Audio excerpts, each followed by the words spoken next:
Kina, pagkawas out sad to entero na, nakaranod na kami entero. Kina, sabi ng mga akos ko, mama ngaya mama, amo sana nadengeg kong ano, boses ninda. Karanod na kami, boss, pati swagom ko nanod na.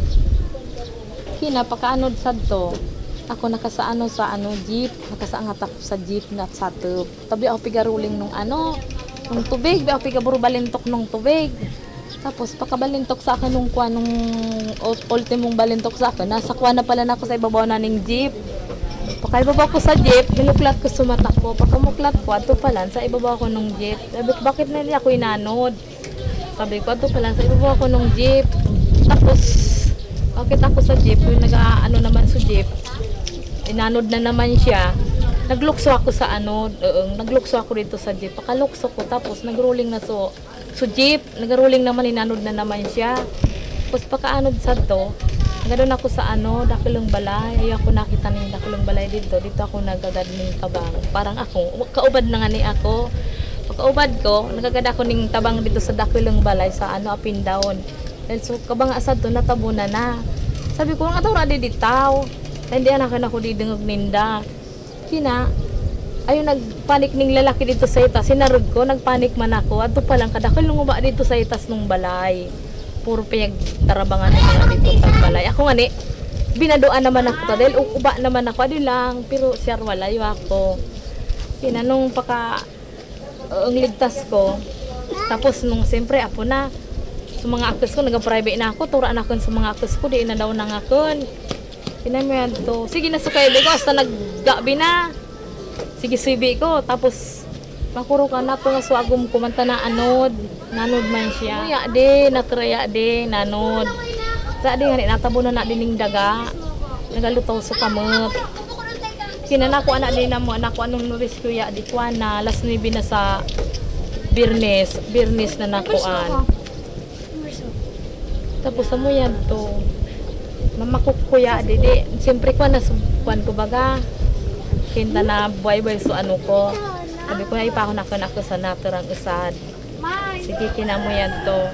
Iswagom ko, naguran manggilay sa ano, titano, natitano sa mga lugar niya. So, pakaranas ko itong siring sadtong pagkabay na naanod pala. Naanod pala, siring palan sa nabi ko piga rolling! Just babadulan ka nung bato dyan, tapos sa mga mga kahoy. Diyos ko na nasa parang sabi ko, wala na ako. Parang kinuha na ako nung palang bali wala na, di na ako mabay na gayo din. Tinang mo yan to. Irak ning Diyos. Hinasangat ako sa kwanong jeep. Tapos nasaangatan ko dito sa likodan. Ayun jeep dito sa kaban. Sabi ko, dumaguran yun adi nga kus kuya. Ubi ko adi pigibi. Ay, sige, parebian ko sa ospital. Sabi ko, maiwan ako ng Diyos. Ang mga lugar niya, yan mo pa yan mga tama ng mga bato. Sabi ko nga ni Ura, naguran na yan, di maguran, grabe sa tama di niya. Pigakuan sa ospital, ra siya bado. Di siya pigabado ang kuta, nagadurukot kaya sa bado bagan niya sa mga lugar. Takot na siyang manod. Nakatakot na siya ning, kaya na ayun na di phobia sa tubig. Maadan ko na ba, pero anak ko kong natanaw, pat manggilayan to. So, ako kung tulo sa Manila na nagatrabaho, pasweldo, ama nato sura sa kadade, pat manggilayon. 5 manggilayon kami ta sa dagurang. Tali masunawara man sa akin, pinangabanga kami. Ayaw ko na maalaala pa yung Yalda! Malalayo na karaan. Ayaw ka nang malala yung aking. Kasi medyo trauma pa kasi siya eh. Kasi papa ko kasi yung anak sa kapatid ko po. Tapos yung... Si Mang Rafael ay isa sa mga nawala ng anak at asawa. Ayaw sana nitong kunan siya ng pahayag, subalit makalipas ang halos 1 oras na pakikipag-usap sa kanyang pamilya, pumayag din ito. Ito po yung bahay namin. Madali man lang po kami.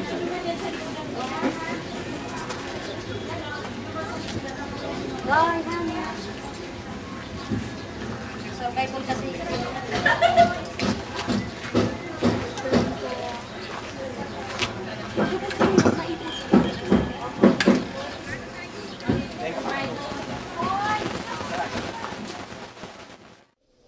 Tumina sa tubig, tapos inanod sa balay na mo. Pagkatapos, inaranod kami na, nga men, karanya-kanya na sana kaming diskarte noon. Sa katunayan, ako nga, nakuha ako nung kinabukasan ng mga alas 9 gayon. Ang tama ko, grabe. Oh. Hindi, lahat kami. Ito, nakaligtas ito, dalawa. Tsaka yun. Sa pamilya nindo ang nawala? Tulo, si Mrs., tapos sudo akong ako. So, matua, tsaka yung kanguran. Ito na ako, ito putol na nga ni. So, matua, daraga mga 26 anyos. Siya parang mga Di ko naman yan ito nakita na ospital man kami. Irinulubong sinda, di ko parang nakita maski usad-sandang tulo. Dahil na ano ako sa probinsyal. Lahat kami. Tayo naranod gani kami. Kasing lang ito.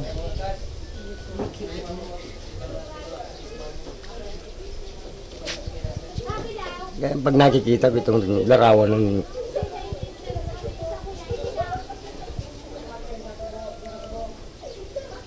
pero dahil ko matanggap. Ang dakula ako na bagay na katabang sa sumuya. ito pong aki ilan ni doon may trabaho. Sain mo na ako adig di su aki mo? Digdi tabi nakakasalot digdi sa kahoy na ini.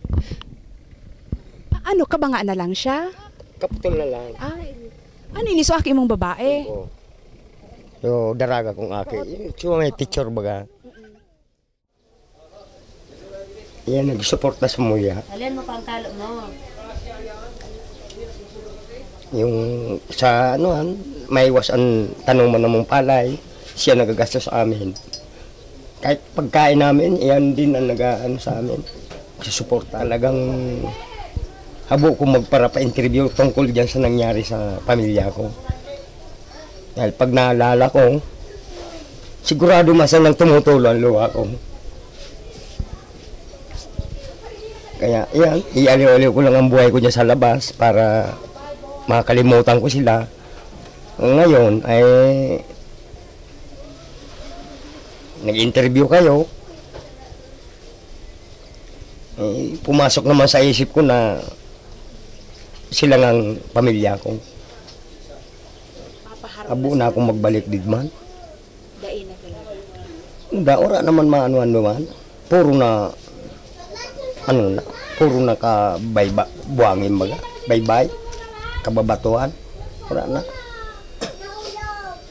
Muda, malangpo nga na pagpara kurke itong dito sa lugar na yun. Katunayan, pag minaduman ako, nahihiling ko baga ang sitwasyon kan, parang,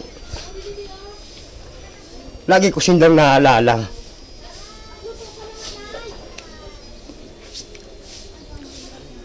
Dahil mahal na mahal ko sinda. Lalong-lalo na si Mrs. Nagtanda kaming araw kayo na gayon ng pag-iba-iba naman. Tapos nabiglas nang nawara sinda. Pirang taon na po kamo ni Mrs. Nindo ibanan. Ito ang Nasa nagpudyok 26 sa anyos na amin kami. upang puntahan ang lugar